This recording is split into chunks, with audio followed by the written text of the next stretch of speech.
The 1972 Munich Olympics was supposed to be Germany's redemption arc, since the last time they hosted was when a guy named Adolf was in charge. But this joyous, worldwide Olympic-sized dream quickly became a nightmare as one of the most infamous events in the Games' history. Long-stemming tensions between Palestine and Israel boiled over on September 5, 1972, when a group of armed terrorists broke into the Olympic Village and took Israeli coaches and athletes hostage. It was the subject of the 2005 Eric Bana-led historical drama Munich, where the hostage situation and its bloody aftermath were depicted on the big screen. But Hollywood tends to embellish things, and it can be difficult to determine what actually happened on that fateful day.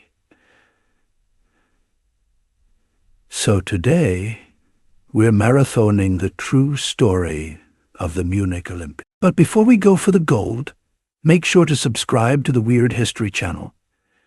Then let us know in the comments what other Olympic incidents you want to know about. For now, it's time to turn back the clock. Picture this. You're West Germany. You're hosting the 1972 Olympics. The last time this happened was in 1936, when the Games were dubbed the Nazi Olympics for an extremely literal reason. The heat is on for Munich to significantly distinguish itself from those regretful times, as well as the Soviet-baptized Germans. In the interest of fostering a light and friendly vibe to the Games, security was purposely more lax and unobtrusive. This fact did not go unnoticed by members of the Israeli delegation, nor their families, who all feared they could be the target of an attack. A threat to Team Israel was apparently confirmed by German officials 3 weeks prior to the events of September 5th, but was never acted on, setting the stage for the violence to come. Week 1 of the 1972 Munich Olympics went off without a hitch, and even garnered some legendary winners, such as the Soviet Union women's gymnastic team taking the gold home to the motherland. And American swimmer Mark Spitz won a record-breaking 7 gold medals and a spot on Wheaties cereal boxes all across the USA.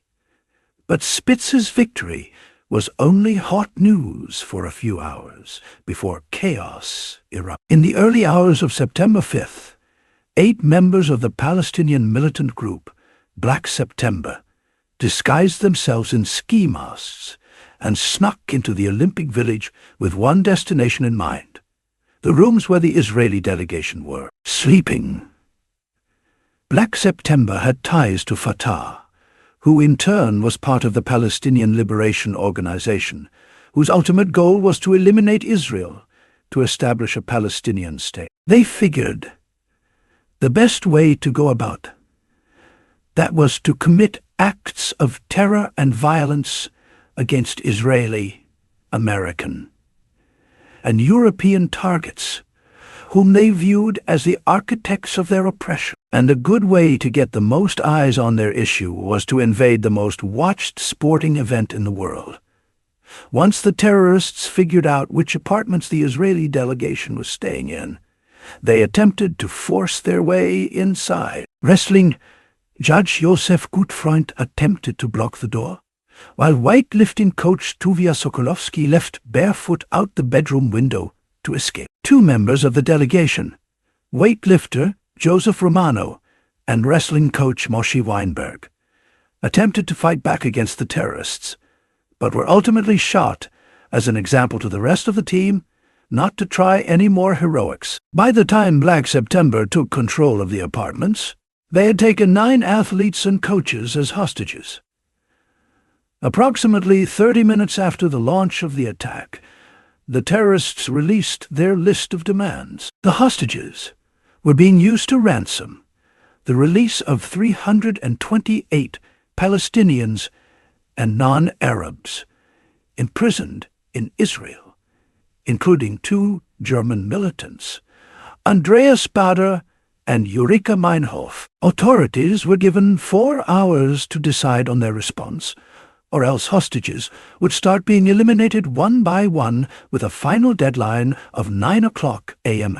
One big problem with the terrorist demands dictated to the West German officials was that they had no jurisdiction in Israel, and thus could not release any of the prisoners. And when they contacted Israeli Prime Minister Golda Meir, she declined to release any, citing the effect such an action would have on the safety of her people. It was feared they would be subjected to future attacks if this one proved fruitful for Black September.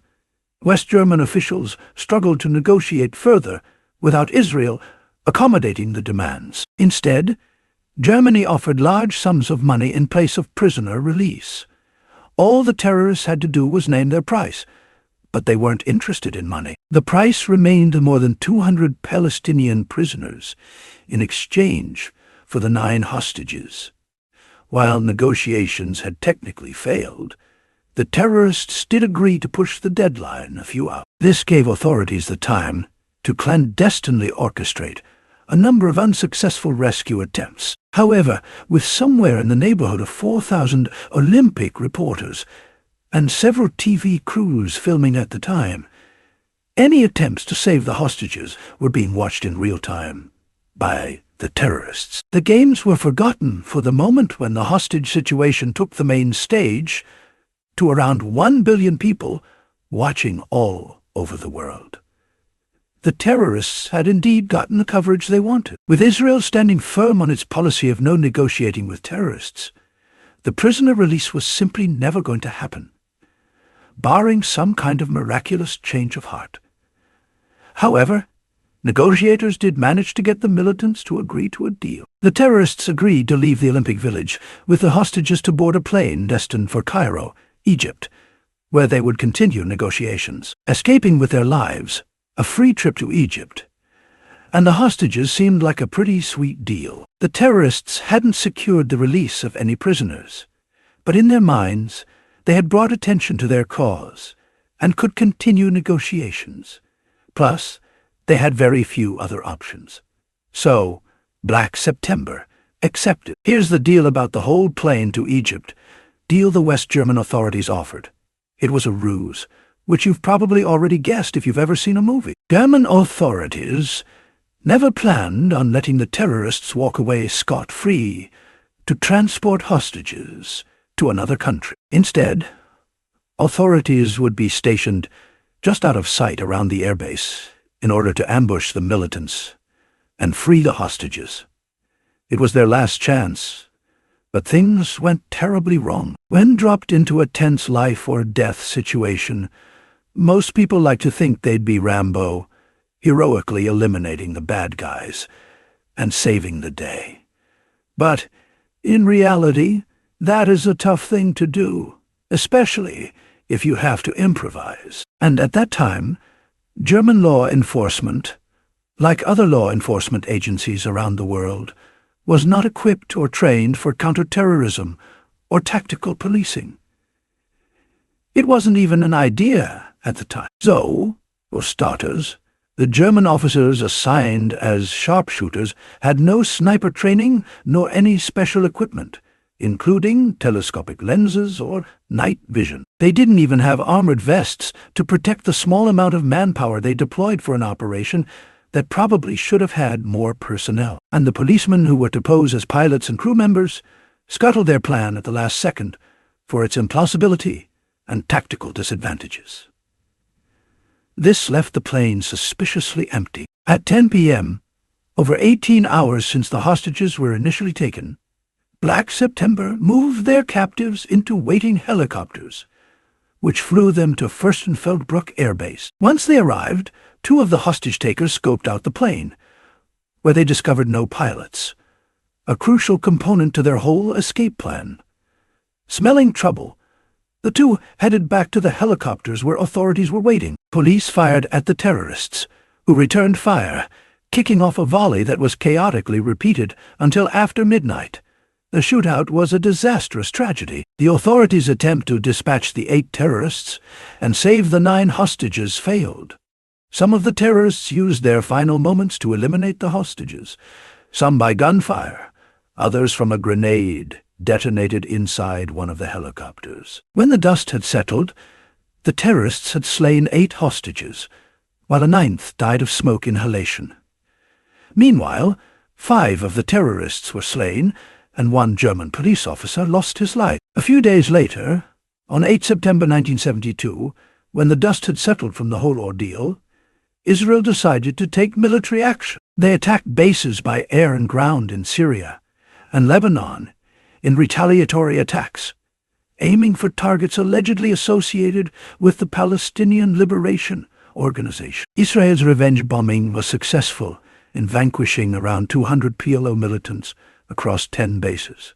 11 civilians were also killed in the air raid. The grim fact that all of the hostages lost their lives indicated that something had gone very, very wrong with the rescue operation, leading West Germany to open an inquiry about it. Their report was organized around 3 topics: security measures at the Olympics, negotiations with terrorists, and the rescue attempts. The West German report concluded that although there were issues based on the terrorists' intent, Israel's refusal to release prisoners, and operational conditions, there was no way to avoid the situation, and no disciplinary actions or removal happened based on the report. Case closed, and officials locked down all the documents associated with the crisis and called it a day. The lack of transparency caused many to point the finger toward a cover-up on West Germany's part, claiming that authorities had known about the planned attack, but ignored the warnings. The families of the victims spent years chasing down information and justice from West Germany, until they finally reached a settlement in 2020, 50 years after the attack. Germany launched a new investigation into the massacre and paid a total of 28 million euros to the victims' family members. In a somewhat controversial move, the Olympic Games resumed just a few hours after the hostages were taken in the Olympic Village. Geez, can you imagine having to focus on pole vaulting while that was going on? And to make matters worse, International Olympic Committee IOC President Avery Brundage had wanted the hostages removed from the village so they wouldn't detract from the Games. Real compassionate, Brundage. However, IOC officials made the call and adjusted the course. The Games were paused for 24 hours in honor of the victims, but only 24 hours. Officials stood firm that the terrorism should not defeat the Olympic spirit and the Games should continue. So what do you think? Should the Games have continued or been postponed?